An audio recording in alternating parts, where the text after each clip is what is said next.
Pour séduire une étudiante, un homme prétend que l'entreprise de sa femme est la sienne. La jeune fille, aveuglée par la vanité, se rend aussitôt sur place avec sa meilleure amie, se présentant comme la femme du PDG. Ne supportant pas que les employés ne lui montrent aucun respect, elle impose immédiatement son statut pour les écraser. La véritable PDG, quant à elle, s'occupe de son enfant à la maison depuis 3 ans. Comme de nombreux employés ont été remplacés depuis, quand la jeune fille montre une photo d'elle avec l'homme, tout le monde croit qu'elle est réellement la fameuse épouse du patron. Au même moment, la meilleure amie enceinte de la vraie PDG vient de finaliser un contrat de 50 millions d'euros. Il ne reste plus qu'à attendre la signature du client pour que le rêve commun d'une entreprise florissante devienne réalité et une promesse faite à l'université. Mais tout risque d'être ruiné par cette fille. Lorsqu'elle voit une femme enceinte dans l'entreprise, elle renverse exprès son lait et tente de la faire renvoyer en l'accusant de paresse. Face à la colère de l'amie enceinte, la jeune fille, arrogante, prétend être la nouvelle vice-présidente nommée. L'amie croit d'abord à un changement de personnel décidé par la PDG. Bien que les employés prennent la défense de l'amie, la jeune fille insiste pour son renvoi. C'est alors que le nouveau directeur arrive. Apprenant que la jeune fille est la femme du PDG, il disperse immédiatement les employés. L'amie enceinte appelle alors la PDG pour vérifier, mais celle-ci, occupée à s'occuper de son enfant, ne voit pas le message. Or, le client est sur le point d'arriver pour signer le contrat. Si elle est licenciée, tout sera perdu. Pour vérifier l'identité de la prétendue épouse du PDG, le directeur appelle l'homme. Ce dernier, sans se méfier, lui demande de bien prendre soin de sa femme. Le directeur est alors convaincu qu'elle dit la vérité. Le partenaire commercial arrive à l'entreprise. L'ami veut l'accueillir, mais la fille l'en empêche et dit à haute voix que l'entreprise n'accueille pas n'importe qui. Paniqué, le directeur explique que cet homme est crucial pour l'avenir de la société. Entendant cela,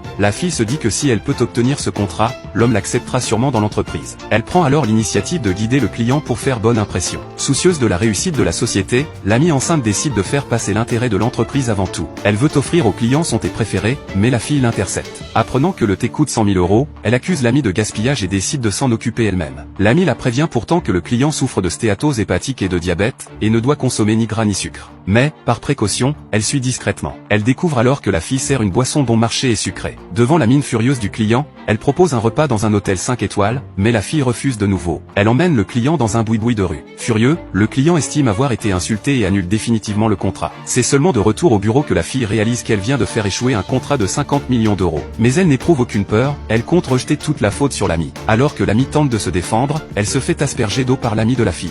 La fille exige ensuite qu'elle quitte l'entreprise dans les 10 minutes. À ce moment-là, la PDG reçoit un appel du partenaire furieux. Ne comprenant pas la situation, elle appelle son mari. Le mari vient de réaliser que sa femme n'était pas du tout au bureau. Prise de panique, elle se précipite sur place. Entre-temps, son ami a déjà été chassé de l'entreprise, humilié, et accusé d'avoir obtenu son poste par des relations douteuses. La fille va jusqu'à la pousser à terre. Tandis que l'ami supplie pour qu'on appelle un médecin, la fille menace de renvoyer quiconque oserait l'aider. C'est alors, à ce moment critique, que la vraie PDG arrive enfin sur les lieux.